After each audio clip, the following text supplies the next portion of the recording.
Jai Gurudev. Good morning, everyone. My name is Someshwar. I welcome all of you on behalf of Atopim organization to योग Vasishtha morning session. नमस्ते, मैं सोमेश्वर आप सभी का आटापिंग संस्था की तरफ से योग वाशिष्ठ के सुबह के सत्र में स्वागत करता हूँ। रोज की तरह आज के सत्र की भी शुरुआत हम लोग 3 बार ओंकार का उच्चारण करके करेंगे। We'll begin our session by chanting Om 3 times.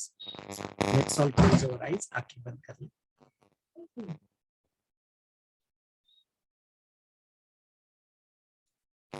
एक साधारण सांस अंदर लें और छोड़ दें। एक गहरी लंबी सांस अंदर लें,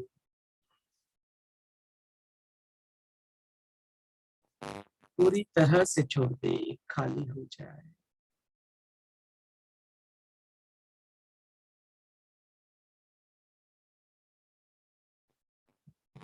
ओंकार उच्चारण के लिए गहरी लंबी सांस अंदर लें,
slowly and gradually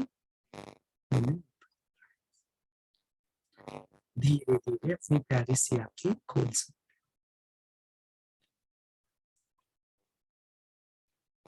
जय गुरुदेव।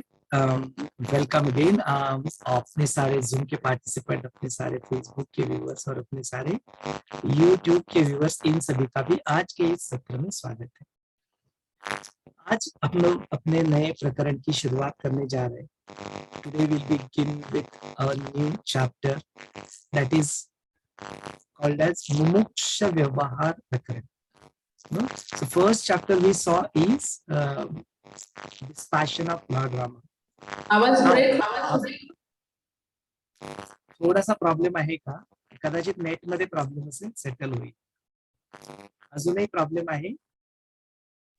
हो. There is some problem with the net then in this case. थोड़ा सा बियर करें, वो अपने आप सेटल हो जाता है. खरखर होतोय बरं. थोडा खरखर होतोय ना, थोडासा सेटल होईल तो. इंटरनेटचं कनेक्शन सेटल झालं ना, इट विल गेट सेटल.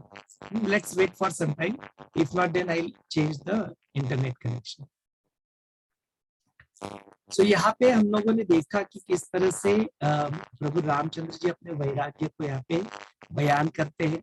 प्रभु रामचंद्र जी का वैराग्य सुन के सभी लोग जो वहाँ पे उपस्थित होते हैं, कई सारे संतगण, कई सारे यक्ष किन्नर, जो दिखते हैं वो भी और जो नहीं दिखते हैं वो भी, सारे लोग वहाँ पे आके प्रभु रामचंद्र जी के वाणी से जो वैराग्य है उसको सुनने के लिए वहाँ पे उपलब्ध हो जाते हैं। फिर जब जिस तरह से प्रभु रामचंद्र जी अपना वैराग्य का वहाँ पे बखान करते हैं, वैराग्य को अपने वहाँ पे बताते हैं, उसको सुन के अभी सबको लगता है कि अभी तो संतों के मुख खुलेंगे, अभी संतों के मुख खुलेंगे तो उनसे हमको कुछ न कुछ ज्ञान मिलेगा। वही होता है कि जो वशिष्ठ मुनि जो रहते हैं, वशिष्ठ मुनि फिर वहाँ पे उनके बारे में बताते हैं, व्यास मुनि के बारे में बताते हैं। उनके जो पुत्र होते हैं, शुकदेव होते हैं, बोलते उनकी भी परिस्थिति ऐसी ही थी। वो भी अपने जीवन में ऐसे ही क्षण को प्राप्त कर चुके थे। ज्ञान तो था उनके पास, लेकिन उनको एश्योरेंस नहीं मिल रहा था। तो उनकी कहानी वहाँ पे बताते हैं। सारे सत्र तो हमने ऑलरेडी रिकॉर्ड किए हुए, उसको हम लोग सुनते भी है, तो हम लोग उसके स्टोरी के डिटेल्स में यहाँ पे नहीं जाएंगे। अपने इस सत्र का ऑब्जेक्टिव ये है कि आप घर से वो प्रकरण पढ़ के आओ, फिर उसके ऊपर जो श्रवण वाला पार्ट होता है उसको आप 7:15 से 8 बजे तक सुन लो, और उसके बाद में 8 बजे से 9 बजे तक हम लोग उसके ऊपर प्रश्नोत्तर और चर्चा करेंगे। तो चलिए इसी सत्र को इसी तरीके से आगे बढ़ाते हैं। मुमुक्ष व्यवहार प्रकरण जो है, जिसकी शुरुआत होती है, उससे रिलेटेड आपके मन में कुछ प्रश्न है, वो आप प्रश्न यहाँ पे पूछ सकते हैं। व्हाट यू ऑल, जय गुरुदेव।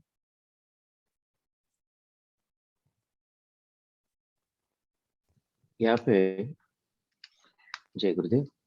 यहाँ पे शुकदेव अपने पिताजी व्यास जी को एक प्रश्न पूछते हैं। बोलते, मूळ रूपाला झाकणारा असा पसारा कसा कैसे हिंदी में बात करता हूँ। एक्चुअल स्वरूप में इस अस्तित्व को जो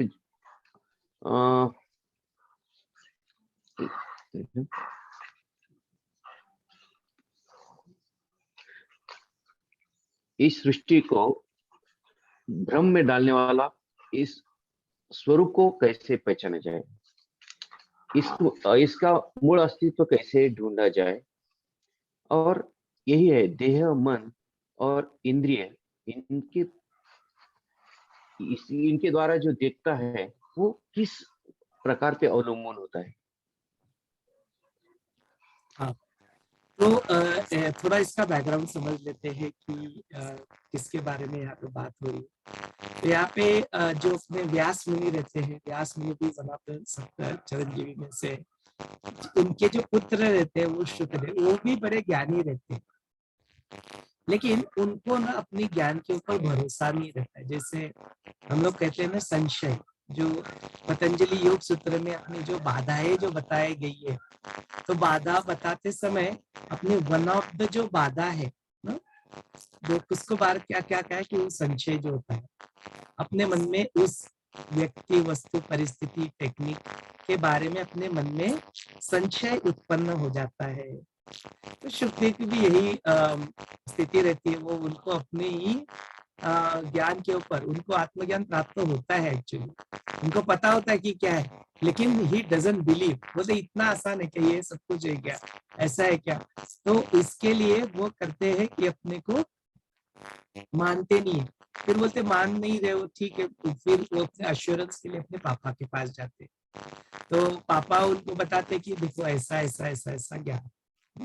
तो वो बोलते ये सारी चीजें तो मुझे पता है, आप मुझे बताओ ना कि सचमुच में कैसे होता है, आत्मज्ञान कैसे होता है। ये तो सारी चीजें जो आपने बताई मुझे पता है। तो उनका उसके ऊपर विश्वास नहीं होता। तो फिर वो बोलते ठीक है, कोई बात नहीं, यू डू वन थिंग, आप जाके ना, वो जनक राजा है, वो भी बड़े आत्मज्ञानी है, और वो आपको यहाँ पे बताया। अभी यहाँ पे ये नहीं बताया कि वो जनक राजा वही सीता के जो पापा है वही जनक राजा है या नहीं है, वो बात यहाँ पे कोई बताई नहीं। बैकग्राउंड, आज कई सारे जनक हो चुके हैं। तो जैसे वन ऑफ द जनक जो अष्टावक्र के साथ थे, वो जनक अलग थे, जो सीता के जो पापा है वो जनक अलग थे। और यहाँ पे ये जो बात हो रही है किसी और जनक, तो वो जनक जो है वो तो उनके पास जाओ, वो आपको जरूर ज्ञान देंगे। तो फिर वो जाते हैं वहां पे। तो उनको फिर तो पहले तो उनको अटेंशन ही नहीं थे, बोलते आप आए हो तो रुको, 7 दिन के लिए रुको, तो ऐसे ही रुके रहते हैं। फिर उसके बाद में बोलते कि एक टास्क है आपके लिए, आप जाके वो एक तेल से भरा हुआ लोटा आप उठाओ, और उसका पूरा जो है उसको आप, जो सारी अपनी नगरी है उस नगरी को आप जाके पूरा भ्रमण करो उसका। तो एक भी ऑयल का बूंद है ना, वो गिरना नहीं चाहिए। तो फिर वो जाते हैं, पूरा चक्कर लगा के आ जाते हैं, एक भी ऑयल का बूंद नहीं गिरता है। बेसिकली चीज क्या है कि जो सारा आपका जो विषय जो है बाहर से फिर घूमते घूमते तो सब कुछ दिखाई देता है ना उनको, सुंदर सुंदर दृश्य दिखाई देते हैं, सुंदर सुंदर स्त्रियां दिखाई देती है, बाकी सारी चीजें जो होती है, अच्छे अच्छे खाने उनको वहाँ पे दिखाई देते हैं। तो बेसिकली क्या तुम्हारा अपने विषयों के प्रति मन अभी भी अटका हुआ है या नहीं है? जब तुम्हारा मन अटकेगा, जब तुम्हारा मन भटकेगा, लोटे से ऑयल गिर जाएगा। लेकिन वो भी बड़े ज्ञानी रहते हैं, बिल्कुल स्थिर होते हैं, तो वो भी अपना लोटा घुमा के पूरे नगरी को घुमा के आ जाते हैं, एक ऑयल की बूंद नहीं गिरती। फिर उसके बाद में राजा जनक जो होते हैं वो उनको लाते हैं अपने यहाँ पे दरबार में लाने के लिए, तो सता जाके उनको बोलते हैं। फिर उनको ना एक इसमें एक रूम बहुत बड़ा सा उनको जो होता है शयनयान जो होता है उसको, उसमें उनको दे देते, हॉल होता है एक अच्छा सा, सोने खाने पीने के लिए सब सारी चीजें वहाँ पे सब कुछ होता है वहाँ पे। तो फिर वहाँ पे जो अच्छे अच्छे उनके सारे बिल्कुल अप्सराओं के भांति जो वहाँ पे उनके सर्वेंट रहते हैं, वो उनको अच्छा अच्छा खाना वहाँ पे लेके जाते हैं, सब कुछ उनको ये करते हैं। तो वो उनको बोल देते हैं कि आपका बहुत बहुत धन्यवाद, आपको मेरी सेवा करने की कोई आवश्यकता नहीं, मैं खुश हूँ। उन सारे जो सुंदर सुंदर जो है अप्सराओं के भांति स्त्रियां वहां पे होती है, वो सब कुछ जाके उनको लेके जाके देती है। बट इनका उस सारे चीजों में कोई रस नहीं, ऐसे और 7 दिन निकल जाते हैं। तब जाके जनक राजा बोलते हैं कि भाई ये तो सचमुच में एस्टैब्लिश्ड है, और ये तो इस ज्ञान पाने के प्राप्त, उनको तो पता होता है कि उनको पता है सब कुछ। फिर वो राजा जनक जाके उनके साथ वार्तालाप करते, बोलते क्या जानना चाहते हो? बोलते आप तो सब कुछ ऑलरेडी जानते हो, तो फिर भी आप क्या जानना चाहते हो? नहीं नहीं बोले, मुझे तो पता है कि आपने मुझे बताया, मेरे पापा ने बताया कि आप तो बड़े ज्ञानी हो, आप मुझे समझाओ।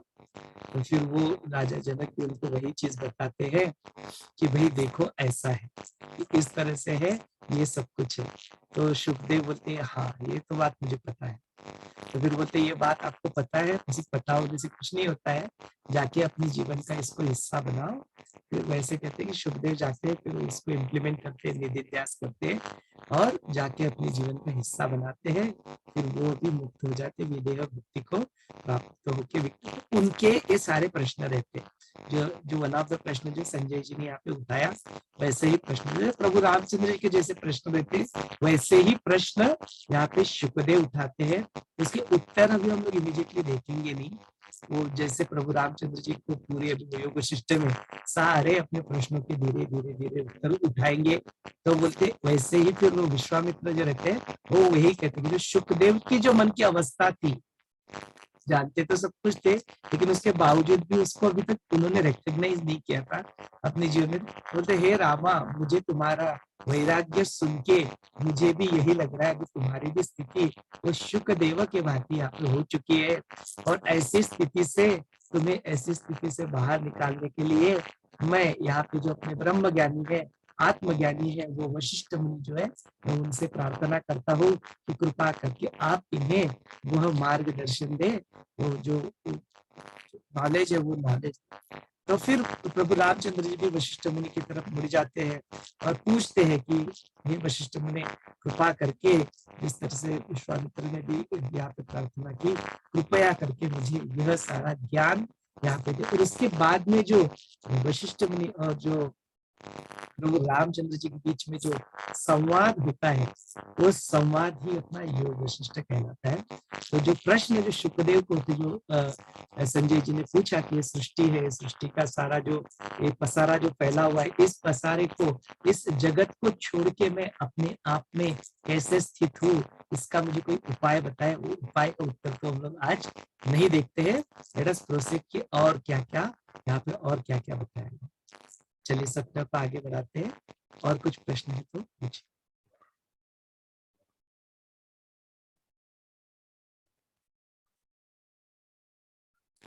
हाँ स्मिता जी गो।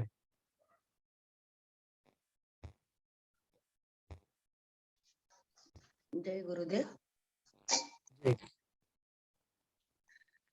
मराठीत विचारू चालेल? कोणत्याही लँग्वेज मध्ये विचारा, काहीच हरकत नाही. प्रत्येक प्राण्यास 2 काल अनुभवावे लागतात. प्रत्येक प्राण्यास 2 काल अनुभवावे लागतात. त्यातील क्रियाकाल प्रथम येतो व फलकाल मागाहून येतो. तर क्रियाकाल व फलकाल याचा अर्थ नाही समजला. तो इसके जो उपाय जो हम लोग अभी देखेंगे, मुमुक्ष व्यवहार प्रकरण कैसा होता है। जब कोई अपनी जीवन में उस मुक्ति की प्राप्ति की ओर चलता है, वो एक उनका व्यवहार प्रकरण हो जाता है। वो प्रकरण माने उनका व्यवहार हो जाता है, और जो मुक्त हो जाते उनका एक व्यवहार हो जाता है। The behaviour of the enlighten masters, और जो बिहेवियर ऑफ द जो अभी उस पथ पे चल रहे, और फिर सामान्य लोग जो इस पथ के प्रति बिल्कुल ही अज्ञान में है, उनका एक अपना व्यवहार होता है। तीनों के इसमें व्यवहार में अंतर क्या होता है? तीनों के जाके देखो तो आपको वही शरीर दिखाई देगा, वैसे ही वो मूर्ति दिखाई देगी। हो सकता है कि उनके कपड़े अलग हो या ना हो सकता है कि वो आपके आजू बाजू आसपास में भी हो सकता है वो कोई बिजनेस कर रहे हो सकता है वो कोई जॉब कर रहे हो सकता है वो कोई गृहिणी आपके पास हो, लेकिन वो अंदर से पूरी तरह से मुक्त हो चुके हो या इस पथ पे निकल चुके हो। ऐसे ही चीजें हो सकती है, या तो मुक्त हो गए हैं, मुक्ति की राह पे चल चुके हैं, या इन दोनों में से कुछ नहीं, अभी नॉर्मल अपने जीवन को जी रहे। ऐसे ही 3 प्रकार के लोग हमको अक्सर दिखाई देते हैं। तो इनके व्यवहार कैसे होते हैं? तो यहाँ पे जब उनके व्यवहार होते हैं तो उसके यहाँ पे 2 चीजें उनको आती है कि क्या उनके कर्म हो रहे हैं या नहीं हो। तो आगे जाके हम लोग जब देखेंगे तो आकाशच करके एक ब्राह्मण होते हैं, उनकी कथा हमको सुनने को मिलेगी। फिर वहां पे कर्म और क्रिया का फर्क भी हमको समझने को मिलेगा। लेकिन फिलहाल क्या आपका प्रश्न है, तो मैं उसको जस्ट एक आंसर दे देता हूँ कि आपकी जो एक्शंस जो है ना, एक्टिविटी जिसको हम लोग कहते हैं, जिसको हम लोग कृति कहते हैं, क्रिया हम लोग जिसको कहते हैं, वो सिर्फ एक्शंस, कृति, क्रिया, एक्टिविटी होती है। उससे आपके कर्म बने या ना बने ये कोई आवश्यक नहीं। उससे आपके कर्म बन भी सकते हैं और कर्म नहीं भी बन सकते। कर्म माने क्या? आपके चित्त के ऊपर हुए हुए संस्कार। यदि कोई आपके चित्त के ऊपर कोई इंप्रेशन नहीं बन रहे तो आपके कोई कर्म नहीं बन रहे, वो सिर्फ एक एक्शंस बन के, एक कृति बन के रह गए। तो जो गीता में जो कर्म बोला है वो कर्म और कर्म के फल, जो क्रिया होगी वो क्रिया और इसके बाद में उसका फल, ये 2 चीजें हैं। तो अपने को अपने क्रियाएं करते रहनी है, उसके कर्म की अपेक्षा को भी छोड़ देना है और कर्म करने ही नहीं। अपेक्षा तो दूर की बात है, कर्म को होने ही नहीं देना है, तो फिर फल की तो बात ही नहीं आती। कर्म को ही नहीं होने देना है तो फल कहाँ से आएगा? बीज ही नहीं बोया आपने बीज ही नहीं बोया तो फिर फल कहाँ से? वृक्ष ही नहीं आएगा, फल की तो बात बहुत दूर की होगी। तो बीज बोना ही नहीं है कोई। बीज बोना माने अपने चित्त के ऊपर उस व्यक्ति, वस्तु, परिस्थिति, एक्शन, इनएक्शंस, विचार, फिजिकल एक्शंस, उससे अपनी चित्त के ऊपर इंप्रेशन बना लेना, ये अपना कर्म हो जाता है। अपने को कर्म ही नहीं करना है।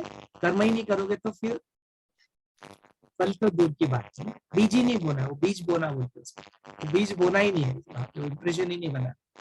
और वो इसका वर्णन आएगा, ये फिलहाल के लिए इतना आंसर पर्याप्त है। इसको डिटेल में हम लोग देखेंगे कि किस तरह से यह क्लैरिटी आती है। चलिए नेक्स्ट प्रश्न की ओर हम लोग बढ़ते हैं।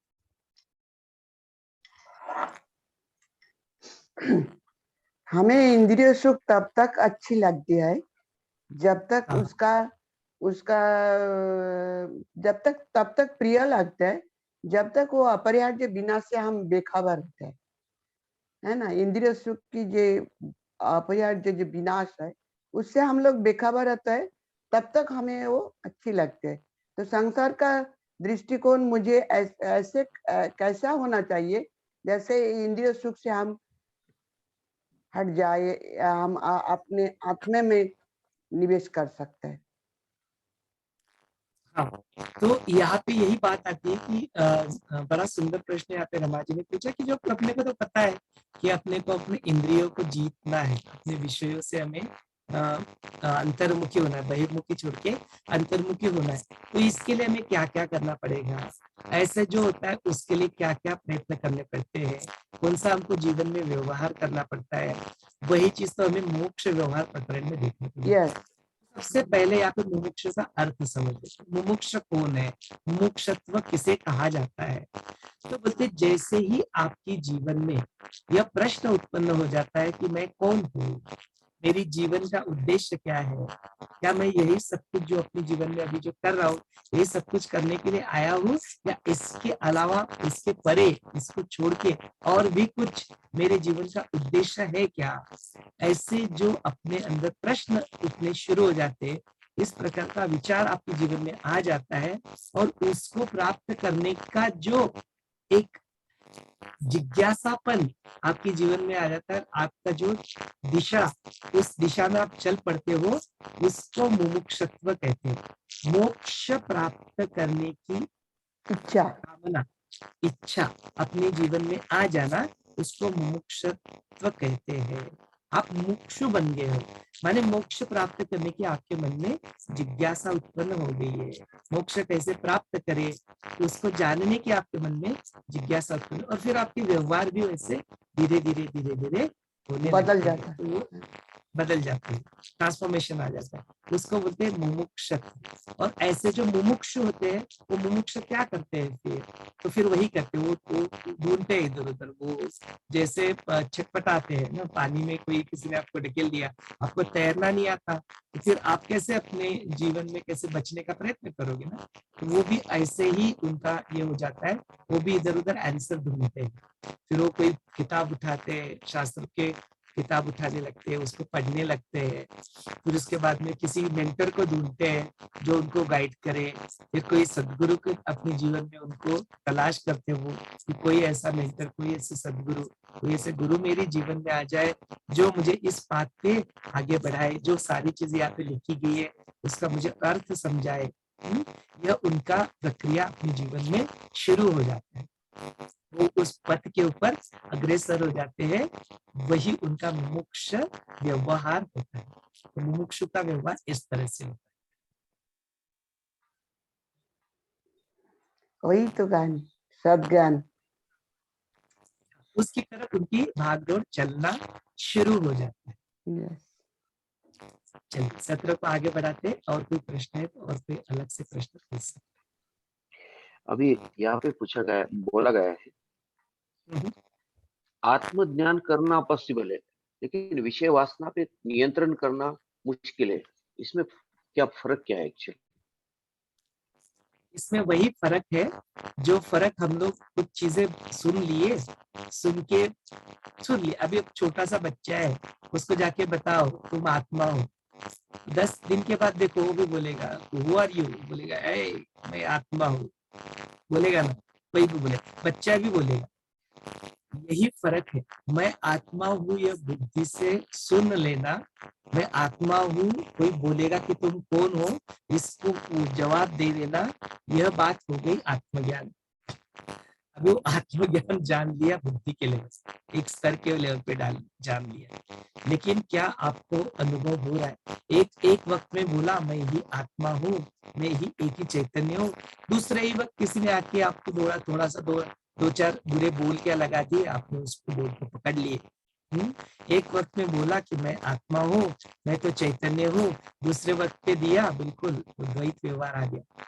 तो मैंने द्वैत और अद्वैत की जो बात निकलती है, क्या अपने आप को मैं आत्मा हूँ यह सेल्फ रियलाइज किया, क्या आपने अपने ही आत्मा को खुद अनुभव किया? क्या अनुभव किया तो फिर अनुभव प्राप्त करने के लिए उसको अपने को पहले सबसे पहले इंद्रियों के ऊपर जय पाना पड़ेगा, बिकॉज यह इंद्रिय जो है यह आपको बाहर घुमाते रहेंगे, यह जो इंद्रिय जो है आपको बाहर के सुखों में फंसाए रखेंगे, फिर जब तक उनको छोड़ के आप बहिर्मुखी छोड़ के अंतर्मुख नहीं होते, अंतर्मुखी होके फिर चित्त के ऊपर नहीं आते, चित्त को छोड़ के फिर अपने आप में स्थित नहीं होते, तब तक अपने का अनुभव कैसे मिलेगा?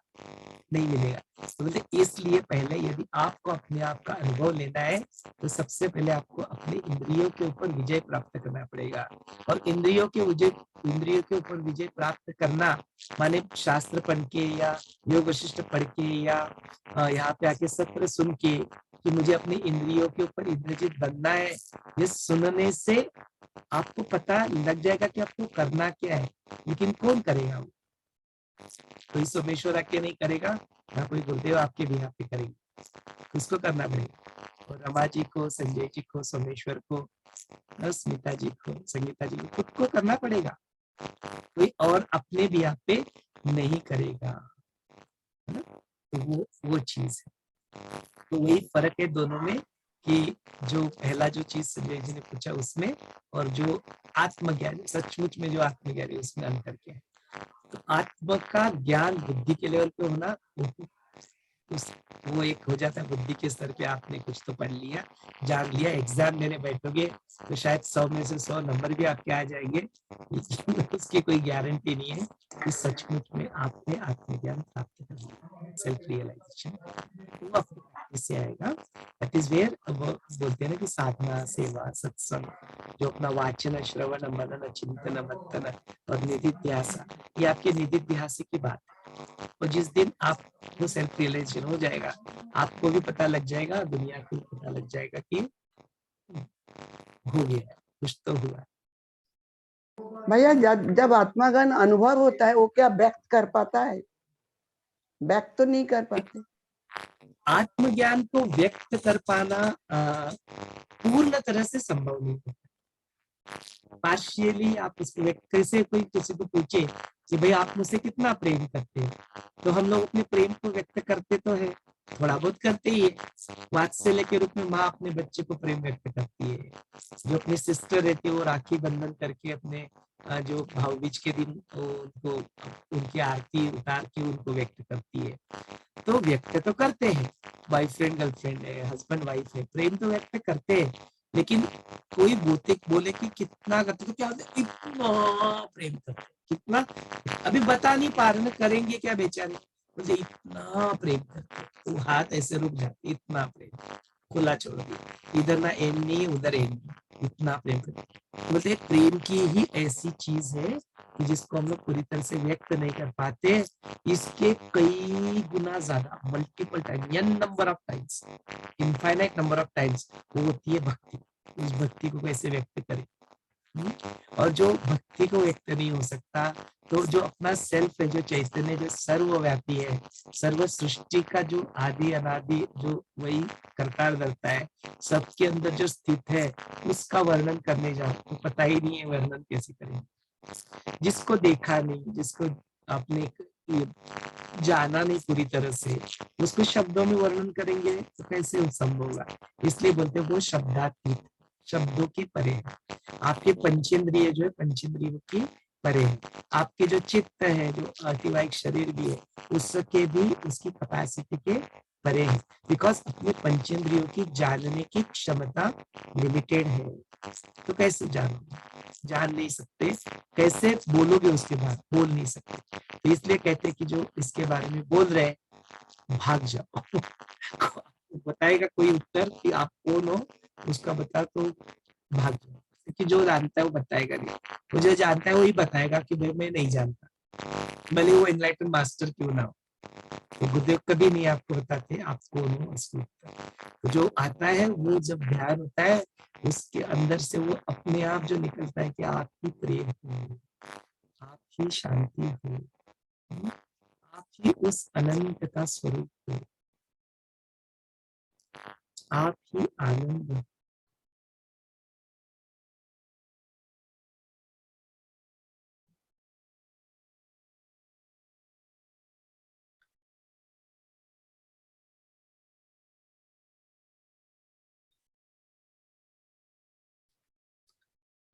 तो बस वो सिर्फ एक अनुभव के रूप में आता है, और उस अनुभव के रूप में आता है, उसको शब्दों में वर्णन करने का प्रयत्न करते, तो ऐसे कुछ तो लिमिटेड शब्द मिल जाते हैं हमें, जिससे हम लोग उसको वर्णन करते, कभी उसको आनंद कह देते, कभी शांति कह देते, कभी उसको अनंत कर देते हैं, कभी उसको चैतन्य कहते हैं, कभी शिव कहते हैं, ब्रह्म कहते हैं, आदि अनादि अज अमर, ऐसे अलग अलग शब्दों से पुकारते, बिकॉज अपने पास कुछ नहीं है कहने के, जो जिसका कोई एक लिमिटेड स्वरूप नहीं है, ऐसे स्वरूप से उसको वो बुलाते हैं, ऐसे स्वरूप से एड्रेस करते हैं, क्योंकि अपने को जस्ट व्यक्त होना है ना, तो उस व्यक्त होने के लिए ऐसे शब्दों का सहारा लेते हैं। लेकिन सचमुच में क्या है कोई नहीं जानता, जानने की चीज नहीं है, वस्तु नहीं है तो कोई जान लेगा, है ना, मैटर नहीं है कोई जानने की वस्तु नहीं। चलिए सत्र को आगे बढ़ाते हैं, और कुछ प्रश्न है तो जरूर आप पूछ सकते हैं। जय गुरुदेव। या जय गुरुदेव संगीता एक जी। मुमुक्ष है जिन्होंने ये सवाल पूछा है, I will try to put it in Hindi. और कहते हैं कि दिल और दिमाग तो पूरा वर्ल्डी मैटर्स में छाया हुआ है, ओके, क्योंकि मन में वही चलता है, दिमाग में भी वही चलता रहता है दिन रात। तो कहते हैं कि पूछते हैं कि कैसे अपने शांति में हम स्थित हो जाएं, तो वो इंक्वायरी उनकी हमेशा चालू रहती है कि कहाँ कैसे वो उसमें से हम बाहर निकले। दैट इज द क्वेश्चन, कि ये जो मन और चित्त और ये सब जो फंसा हुआ है हमारे संसारी बातों में, उससे हम कैसे फिर उससे हम बाहर निकले, वो इंक्वायरी उनके अंदर चल रही है। इसलिए वो पूछते हैं कि मुझे मेरी शांति में रहना है, पता है शांति भी नहीं मिल रही है, बट वो बाहर कैसे निकले। अब ही इज इन दैट।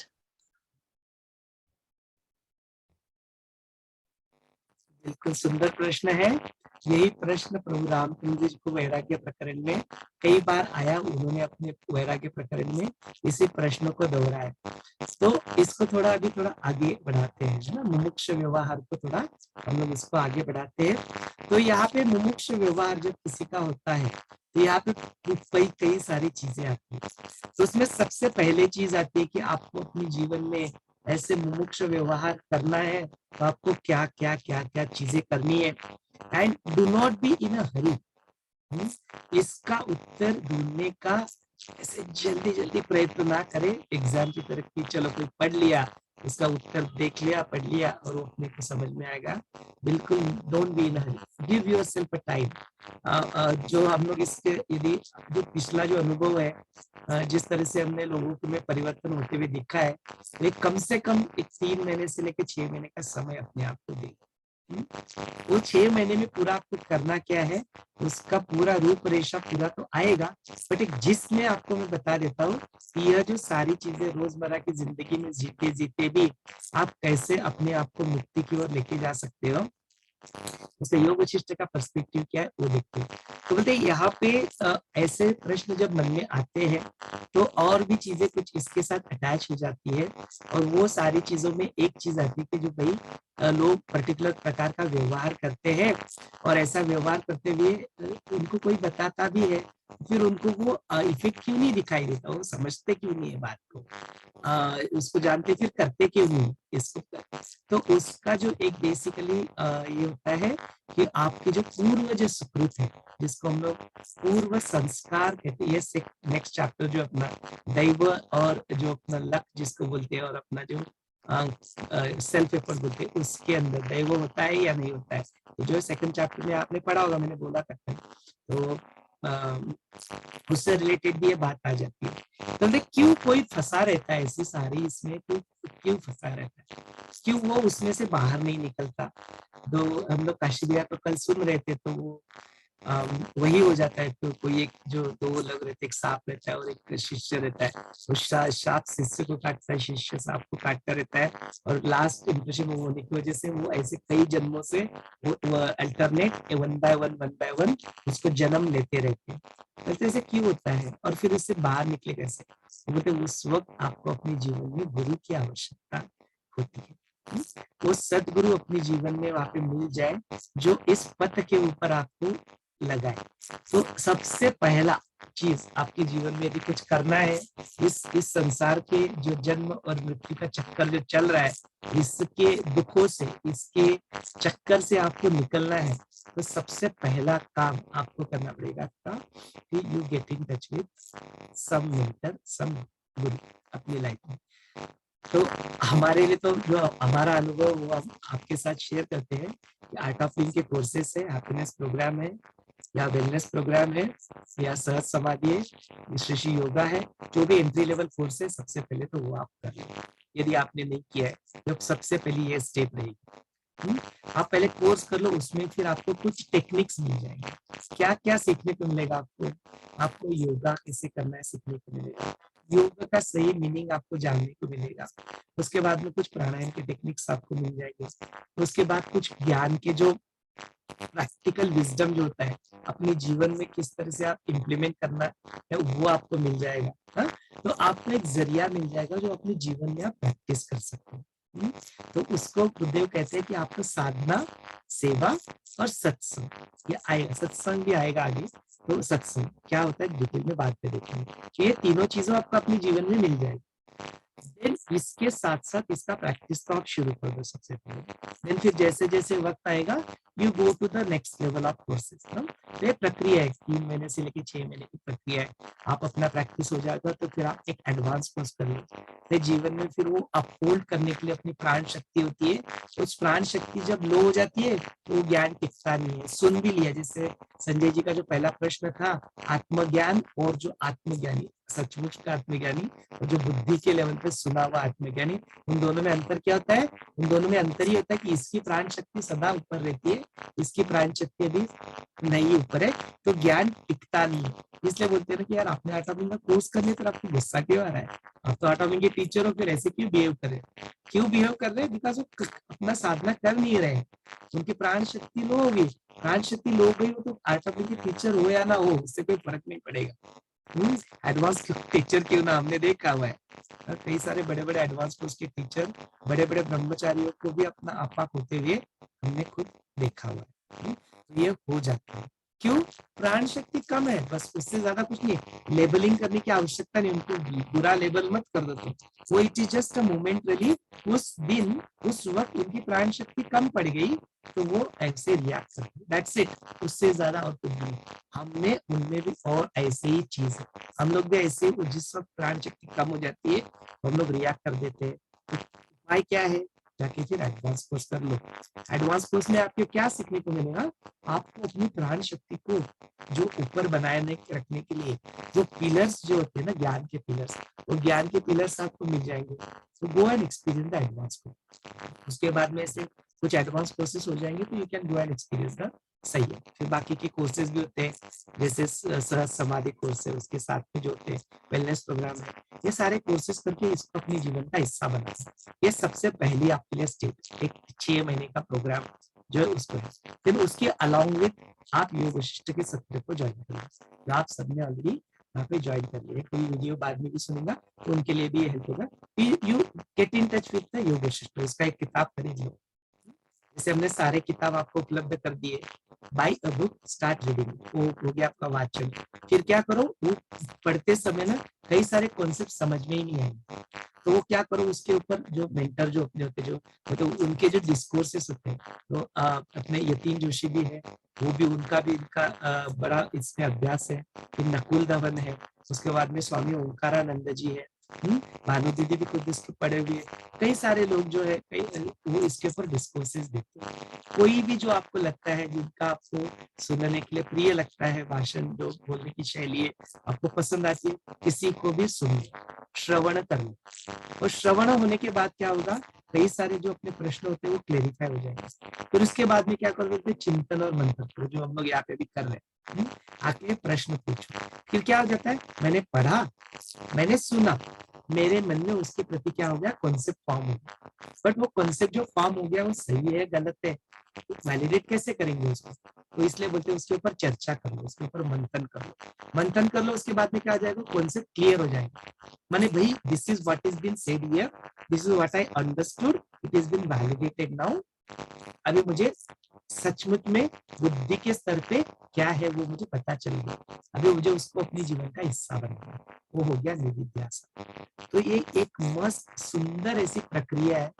और मैं यहाँ पे on behalf of Gurudev, on behalf of जो वशिष्ठ मुनि जो जिन्होंने वचन दिया है, जिसको ब्रह्मदेव ने आशीर्वाद दिया है कि यह ज्ञान जो कोई भी सुनेगा वह मुक्ति का भागीदार बन जाएगा। यदि आप यहाँ पे इस सत्र में बैठे हो तो आप इसके पात्र ऑलरेडी ही हो।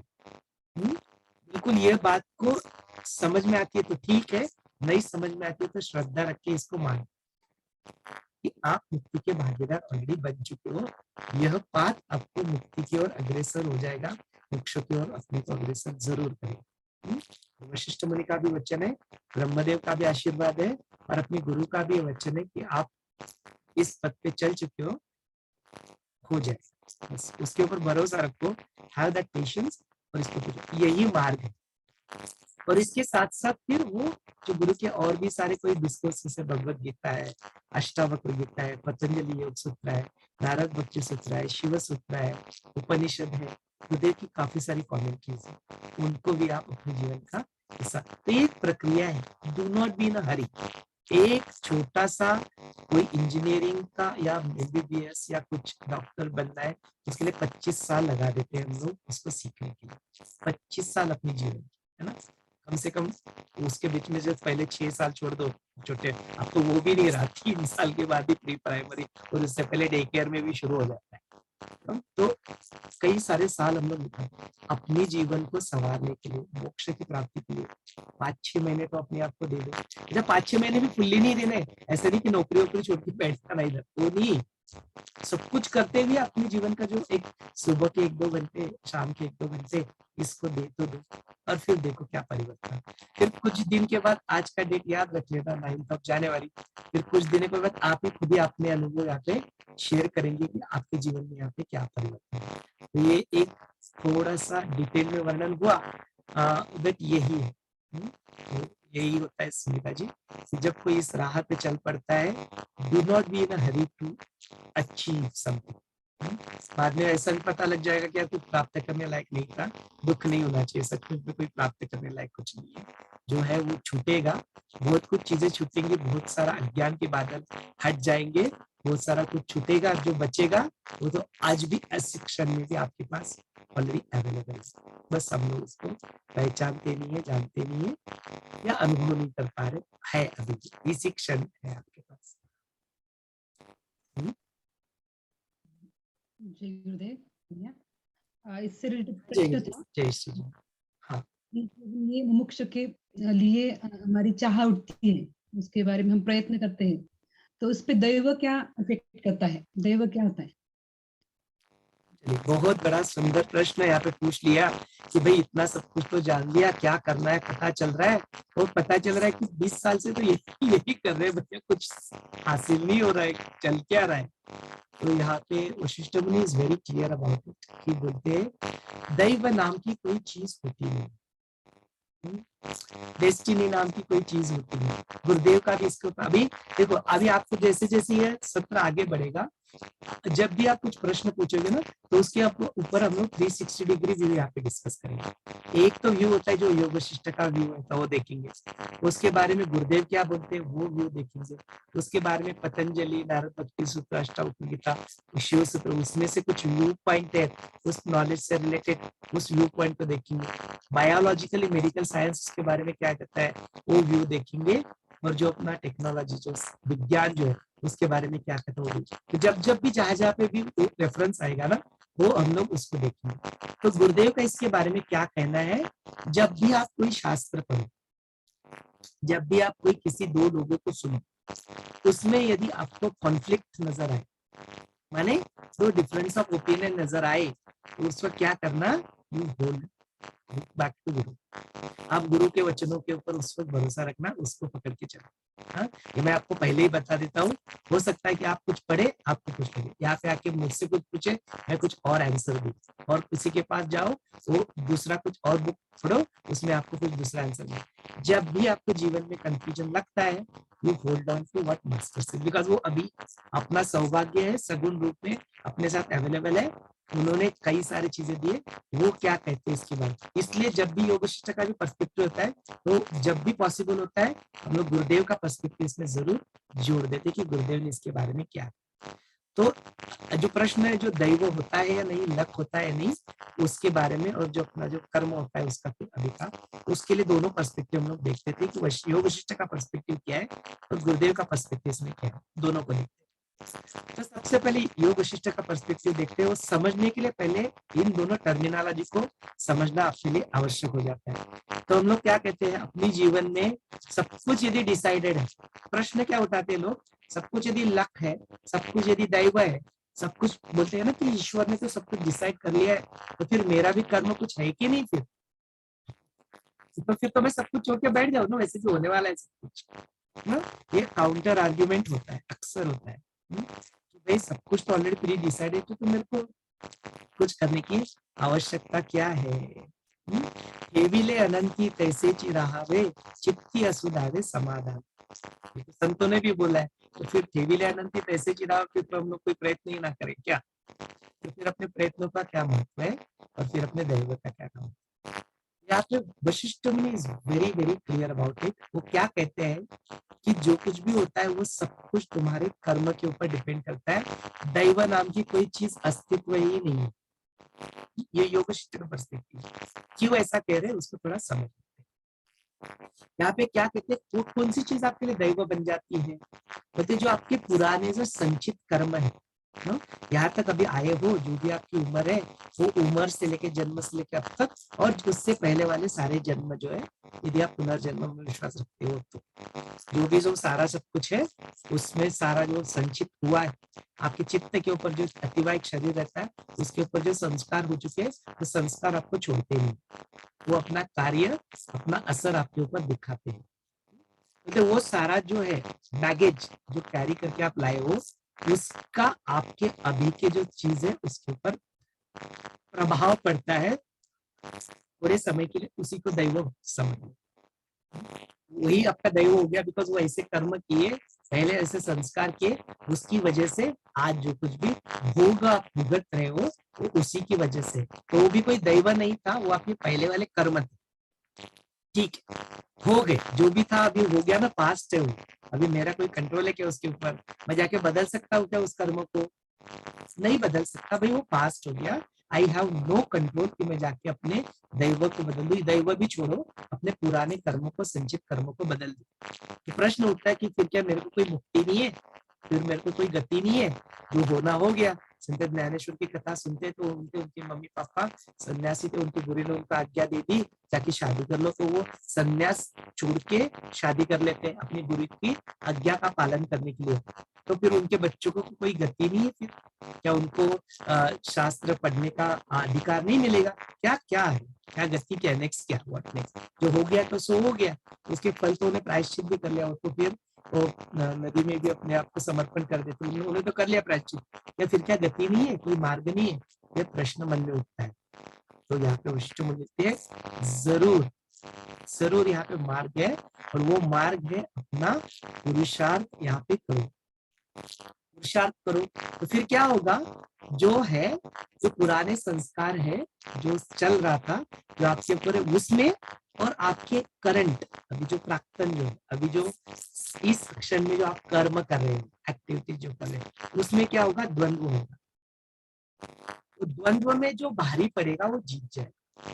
तो यदि आपके पुराने संस्कार यदि बहुत ज्यादा भारी पड़ रहे हैं आपके अभी के एफर्ट्स के ऊपर, वो जीत जाएगा, फिर आप बोलोगे दैव, लक ने काम कर दिया जी।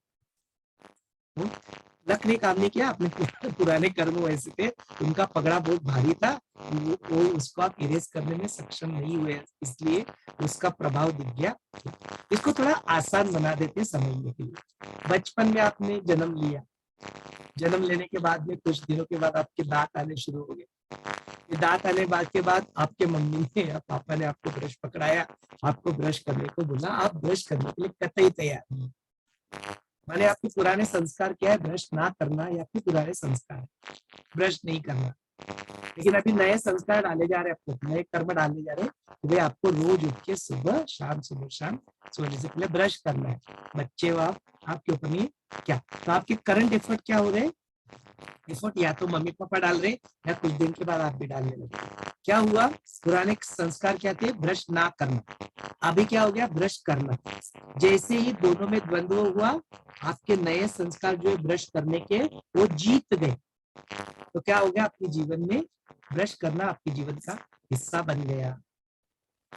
आपने कभी ऊपर जाके आर्ट ऑफ लिविंग का कोर्स कर लिया, आपको आपकी सुदर्शन क्रिया सीखने को मिली। अभी पुराने कर्म क्या थे, पुराने संस्कार क्या थे? कुछ नहीं करना, साधना नहीं करना, वॉक के लिए नहीं जाना, कुछ नहीं करना।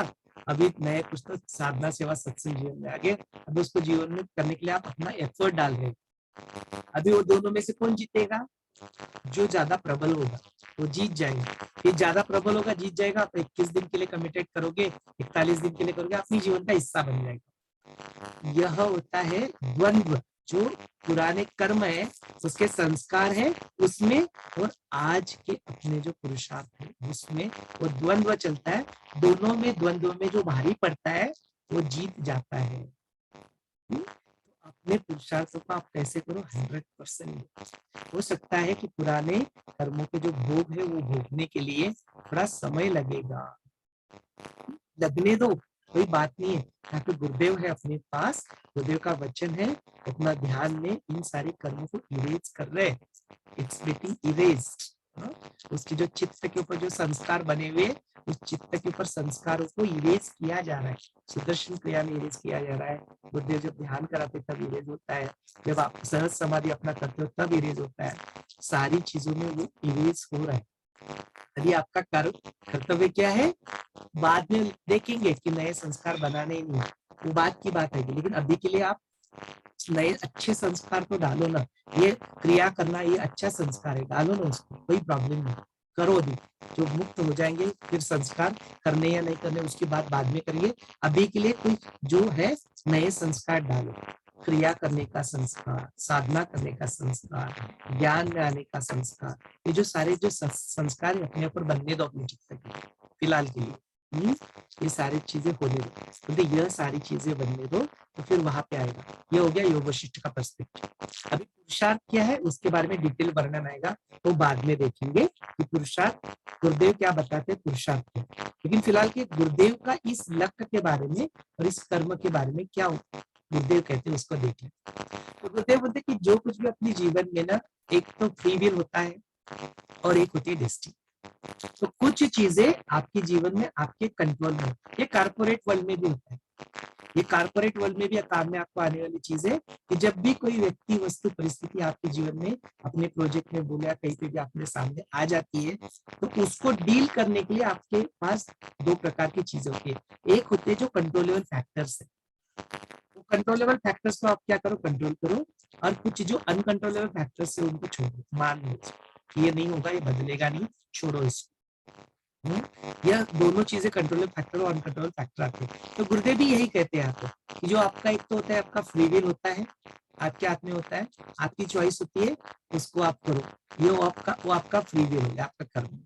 और जो दूसरा होता है वो जो डेस्टिनी होता है, जो नहीं बदलता। जैसे कि बोलते हैं आपका वेट, आपका जो वजन है, आपका वेट है, that is your free will, आप उसको कंट्रोल कर सकते हो। लेकिन एक बार आपकी हाइट सेट हो गई तो इट्स योर डेस्टिनी ना, उसको बदल नहीं सकते। तो कुछ फ्री विल होता है जिंदगी में, कुछ अपना डेस्टिनी होता है। ये गुरुदेव इसके बारे में कहते हैं। तो उसने उन्होंने मुक्त कर दिया अपने को, ऐसे किसी कॉन्सेप्ट में नहीं फंसाया। तो कुछ होता है वो डेस्टिनी होती है, कुछ होता है वो आपका फ्री विल होता है। तो अपने फ्री विल को यूज करो, ये डेस्टिनी उसको स्वीकार करो, एक्सेप्ट करो। दोनों भी चीजें अपने जीवन में चलने दो। तो ये दैव और जो अपना कर्म होता है उसके अंदर का अंतर गुरुदेव भी इस तरह समझ लेते हैं, वशिष्ठ मुनि भी इसके बारे में बोलते हैं। थैंक यू जी। सत्र को आगे बढ़ाते हैं। हाँ सविता जी बोलिए। ऐसे गुरुदेव कहते हैं कि अच्छे कर्म करने चाहिए। हाँ जरूर ऐसा कहते हैं। अच्छे कर्म क्यों करने चाहिए? देखो, साधना क्यों करनी चाहिए, सेवा क्यों करनी चाहिए, सत्संग क्यों करना चाहिए, दान वान कुछ क्यों करना चाहिए, तप जो बोलते हैं तपश्चर्या क्यों करनी चाहिए, उपवास क्यों करने चाहिए, अपने खाने के ऊपर कंट्रोल क्यों रखना चाहिए, हाँ क्यों, ये सारी चीजें क्यों? बिल्कुल उनको पता है कि आपका भला हो जाएगा, ये सारा करने से आपके जीवन में आपका कल्याण हो जाएगा। इसलिए गुरुदेव बोलते हैं अच्छे कर्म करो। लेकिन आगे जाके पता चलेगा, योग वशिष्ठ में आगे चल के पता चलेगा, ना कुछ अच्छा होता है ना कुछ बुरा होता है, ना कुछ पाप होता है ना कुछ पुण्य होता है। ये जब आगे चल के बात पता चलेगी तब ठीक है, अभी के लिए तो अच्छे कर्म करो, कोई बात नहीं। It's okay, do it. अभी बोला ना हमने, संस्कार नए अच्छे संस्कार हो रहे हैं, होने दो, इट्स ओके अभी के लिए।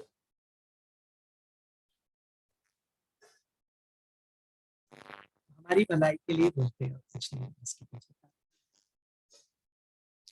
चलिए अगले प्रश्न की ओर बढ़ते हैं, और कोई प्रश्न है तो आप पूछ सकते हैं।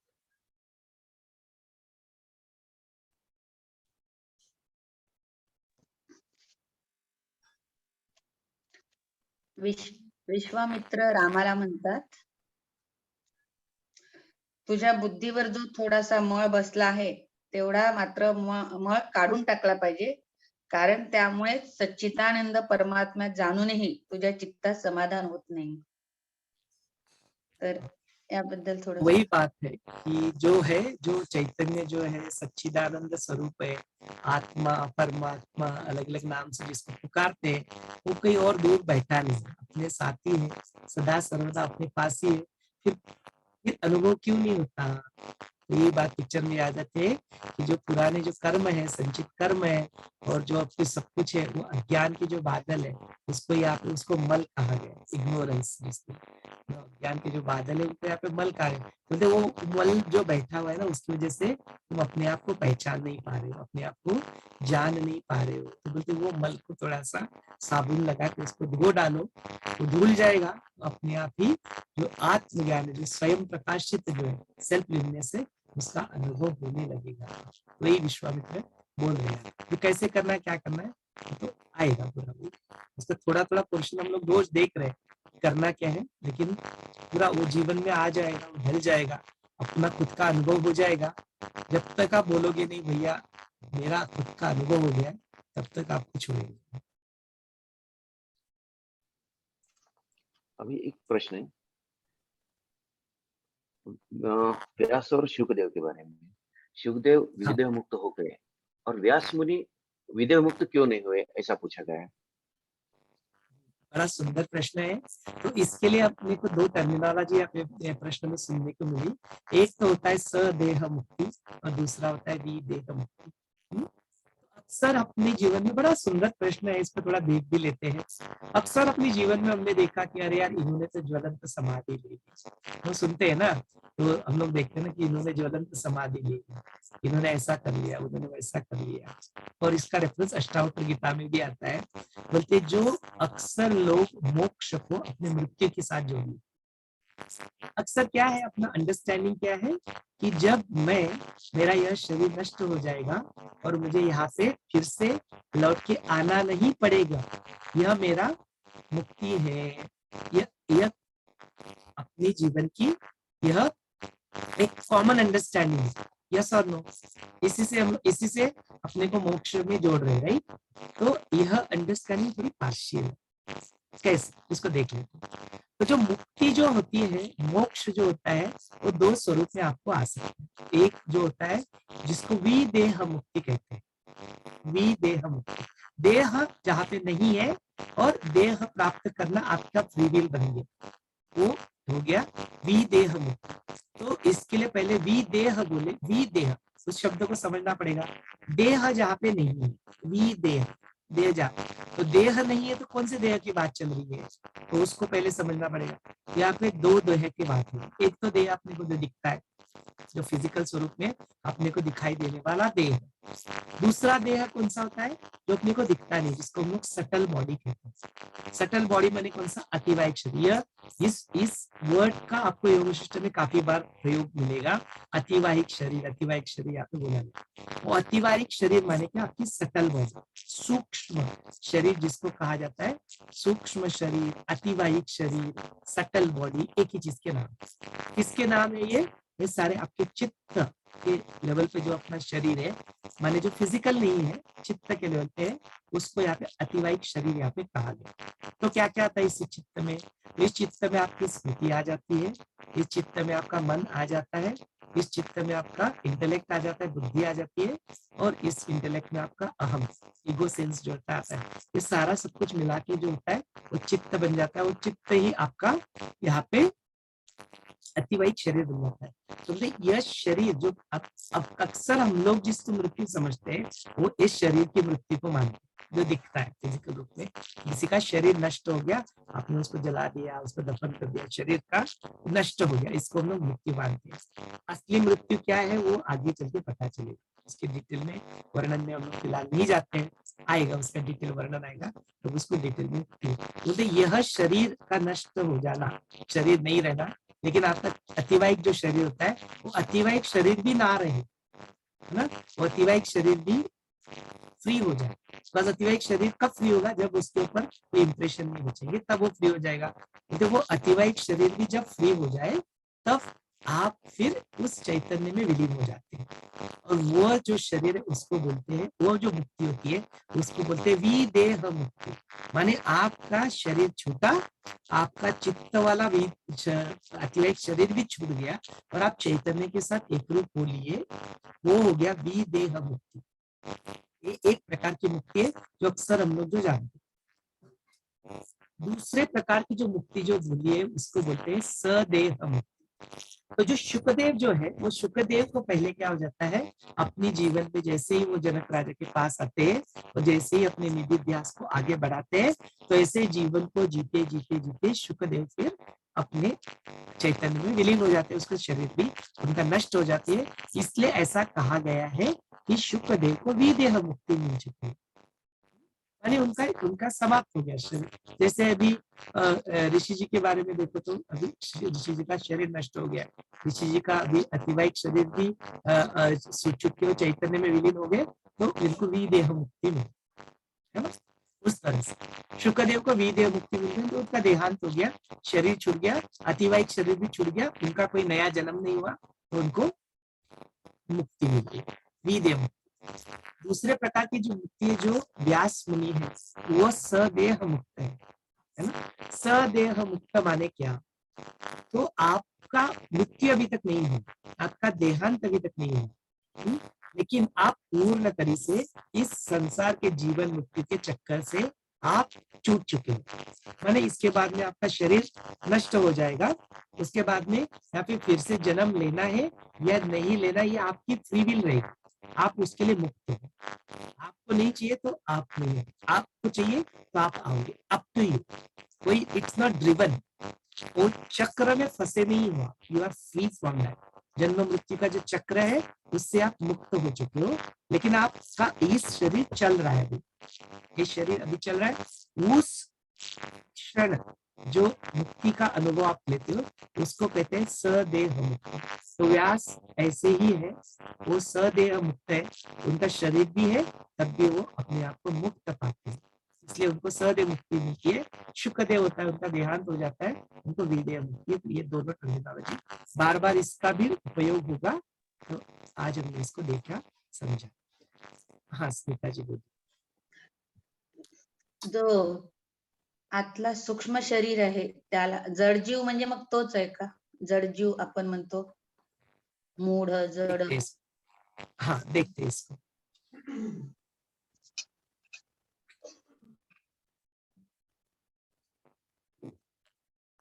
तो योगशिष्ट की किताब हम लोग पढ़ते हैं, कई बार ऐसा होता है कि हमको समझ में नहीं आती, क्यों बोलते उसके अंदर की जो वोकैबुलरी होती है ना, वो वोकैबुलरी ही समझ में नहीं आती, उनके शब्दों के अर्थ ही समझ में नहीं आते, इसलिए कई बार वहां पे लिखा क्या गया है वो समझ में नहीं आता। तो उसमें से ऐसे कुछ शब्द जो आ जाते हैं, वो एक होता है जड़ शब्द का प्रयोग होता है, तो दूसरा शब्द का प्रयोग होता है वो होता है चेतन का। तो फिर जड़ क्या है, चेतन क्या है, अतिवाहिक क्या है, इन शब्दों का अर्थ समझ लेना आपके लिए अत्यावश्यक हो जाता है। यहाँ पे और एक भी शब्द आता है वो होता है स्थूल। तो जो कुछ भी आपको यहाँ पे दिखाई दे रहा है अपनी आंखों से, ये शरीर जो दिखाई देता है, ये जो जगत दिखाई देता है, ये वस्तु दिखाई देती है, व्यक्ति दिखाई देते हैं, यह सारा जो जगत है इसको दो भागों में बांटा गया। एक तो बोलते हैं स्थावर, स्थावर माने क्या, जो स्थिर है, और दूसरा बोला है जंगम। वो जंगम माने क्या, जो घूमता रहता है, मूवेबल, अर्थ कैसे घूम रही है, जंगम है। जो स्थावर है, अपना प्लॉट है, घर है, एक जगह पे स्थिर है, स्थावर। तो ये इसलिए प्रॉपर्टी के बिजनेस में भी वो आ जाता है ना, स्थावर और जंगम दोनों वर्ड वहां पे भी यूज होते हैं। तो वो होता है। देन इसमें क्या होता है कि ये जो स्थावर और जंगम का जो बात आ जाता है उसमें जड़ आ जाता है। तो जो दिख रहा है, फिजिकल स्वरूप में जो दिख रहा है उसको हम लोग जड़ कहते हैं। इसको थोड़ा समझने के लिए विज्ञान भी समझना आवश्यक है, थोड़ा सा इसको मैटर जिसको हम लोग मास कहते हैं, वो मैटर को भी द्रव्य जिसको कहा जाता है उसको भी समझना आवश्यक है। तो जो अपने को दिखता है, तो पहले का कॉन्सेप्ट बता देता हूँ, अभी का लेटेस्ट कॉन्सेप्ट बता देता हूँ, और योग वशिष्ठ का कॉन्सेप्ट इसके बारे में बता कि क्या है ये।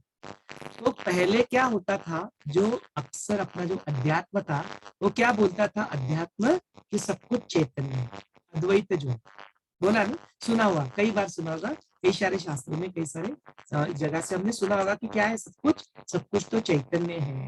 हमने गुरुदेव को अक्सर सुना हुआ है कि सब कुछ फ्लूइड है, everything is just a fluid, everything सब कुछ जो है वो वहां पे जड़ है ही नहीं।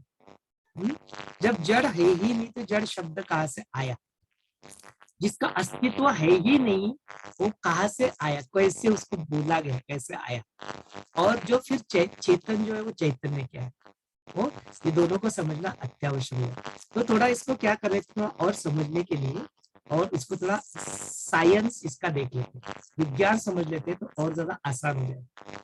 हम लोग जड़ किसको कह रहे हैं, एक मोटे मोटे रूप में जड़ किसको कह रहे हैं, ये स्थूल शरीर है, जड़ है, या आप जो सब कुछ देख रहे हैं, कंप्यूटर है, लैपटॉप है, ये जड़ है।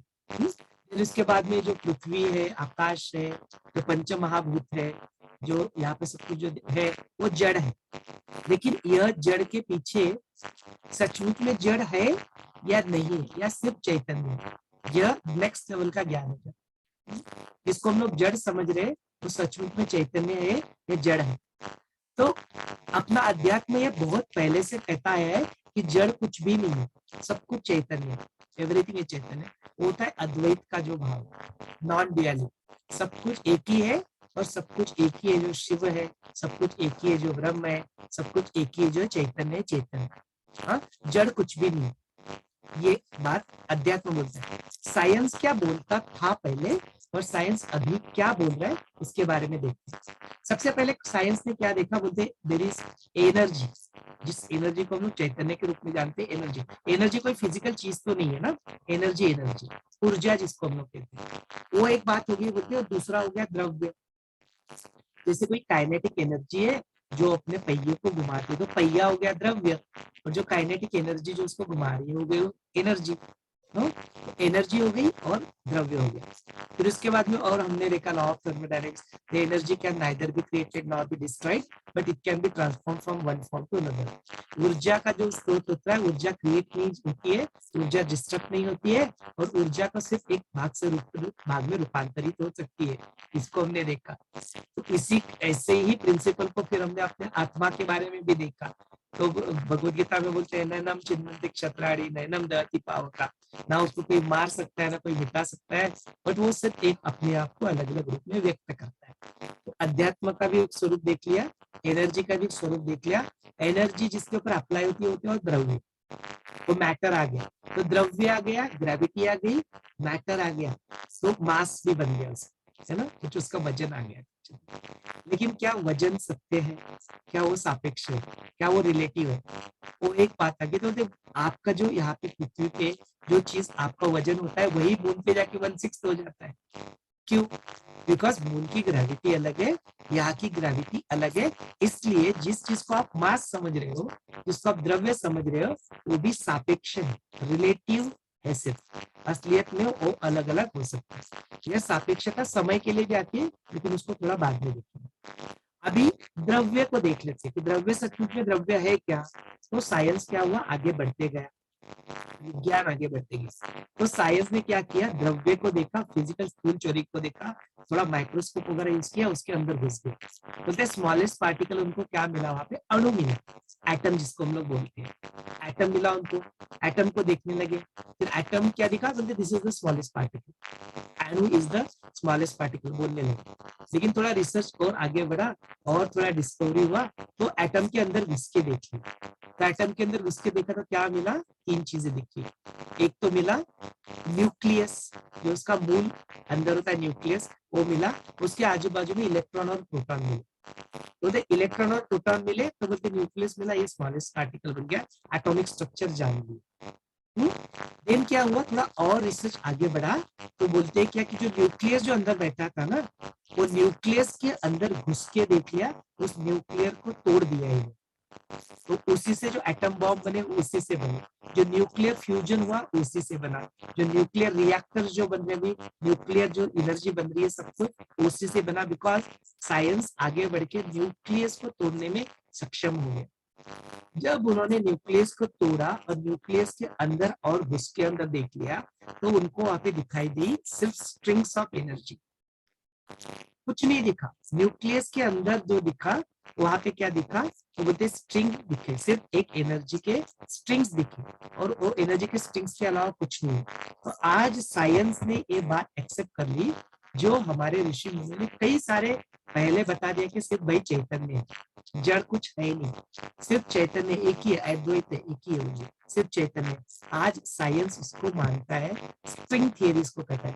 द लेटेस्ट रिसर्च जो क्वांटम मैकेनिक्स, क्वांटम फिजिक्स, उसमें जो लेटेस्ट रिसर्च है, वो लेटेस्ट रिसर्च ने आज स्ट्रिंग थियरी प्रपोज की है। गॉड पार्टिकल भी इसको कहते हैं, जो स्ट्रिंग थियरी प्रपोज की, उसके अंदर बोलते हैं it's just a field of energy, द्रव्य नाम की कोई चीज नहीं है, मैटर कुछ है ही नहीं, जो हमने कई सारे वर्षों पहले अपने ऋषियों ने वो बात कह दी। तो यहाँ पे जो जड़ है, इसको अभी के लिए आज की अंडरस्टैंडिंग में देखे, यहाँ पे कुछ भी जड़ नहीं है, जड़ कुछ है ही नहीं, सिर्फ जो है वो एक ही खाली चैतन्य है। तो साइंस भी इस बात को भी मानता है, साइंस भी इसको एक्सेप्ट करता है। वो हो गया दोनों जड़ और चेतन के बीच का फर्क, और चैतन्य में जो बोलते हैं एक्चुअल में जड़ कुछ है नहीं, इसलिए तो इसको बोलते हैं ना कि ये जो है, इसके अंदर से मैं यहाँ पे ऐसे उंगली लेके जाऊं, इसके अंदर से उंगली घुस जाएगी, इधर से निकल जाएगी। क्वांटम मैकेनिक्स बिलीव करता है इसके, बोलते हैं वो है उतना ये हो जाएगा तो वो पॉसिबल हो जाएगा। Quantum mechanics believe in this, विज्ञान बिलीव करता है इसके। तो ये जो अभी आज बात हुआ ना, जब बहुत और ज्यादा रैशनल बातें सामने आएगी ना, जैसे कि ये वर्ल्ड अनरियल है, ये वर्ल्ड है ही नहीं, ऐसा जब कुछ आएगा योग सिस्टम आएगा, तो समझने के लिए बैकग्राउंड आपको बहुत हेल्प करेगा, जड़ और चेतन क्या है।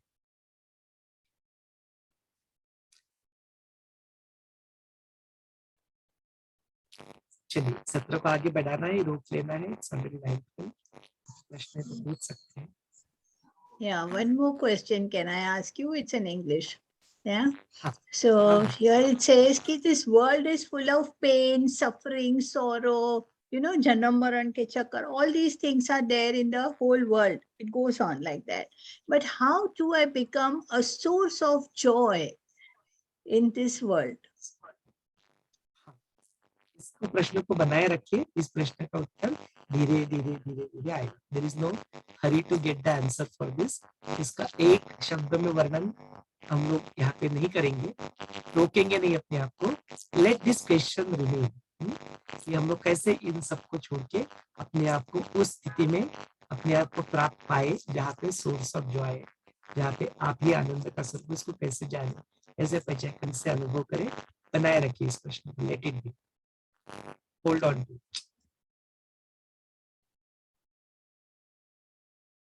आएगा, सब कुछ आएगा। पुरुषार्थ के बारे में हम लोग जानेंगे, मोक्ष व्यवहार जो होता है, मोक्षत्व क्या होता है वो आएगा, मोक्ष के 4 द्वारपाल आएगा, सब कुछ उसमें वॉक ऑन टू इट, बढ़ाएंगे उसको आगे।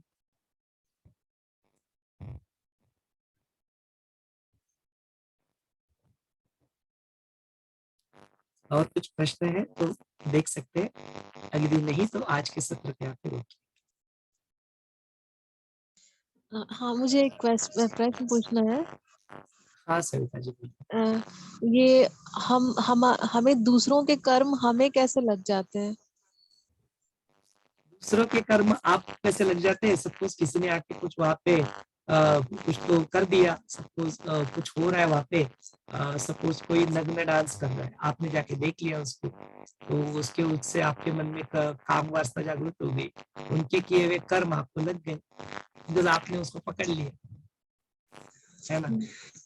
पोर्नोग्राफी वगैरह जो क्या है, वही सब कुछ है, फिजिकली कुछ हो नहीं रहा है वहां पे, आपने जाके देख लिया वीडियो में कुछ, तो बस काम वासना अंदर उत्पन्न हो गई, इंप्रेशन बन गए चित्त के ऊपर, है ना, वो बात है। तो दूसरे के किए हुए कर्म भी आपको कैसे लग जाते हैं, ये उसका सुंदर उदाहरण है।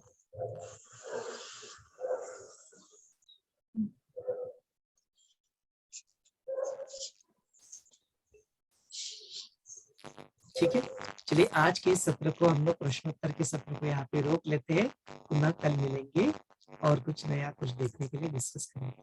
जय Hind. Bhaiya, a small question.